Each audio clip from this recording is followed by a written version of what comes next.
maanta sharafkii iyo karaamadii ummadda Soomaaliyeed inaan soo celinay oo aynan ahayn rubber stamp dad wixii loo sheego waa yahay yiraahda iyagoona ka fiirin maslaxadooda iyo dantooda ka fiirin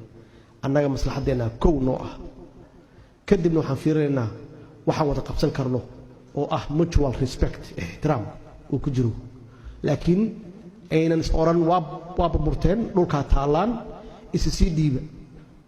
annagu Soomaaliya saas uma sameysnin dadka Soomaalida asaas uma sameysna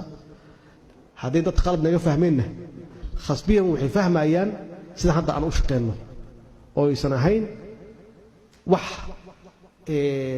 annagu shakhsi ahaan aan jecelnahay iyo waxaan subaxdii la soo kacno aysan ahayn ay tahay waxa dalkan iyo dadkan dantu ah maxay iyaga naftooda danahooda ka shaqeysanayaan markay ku imaanayaan ay ku sheeganayaan waxay ku sheeganayaan danahooda marka haddaad adiga danahaagi annagu maalayna ummadda Soomaaliyeed ee danahayna ka hadlin hadee maslaxadda ummadeena ma hayno maslaxad shakhsi ahna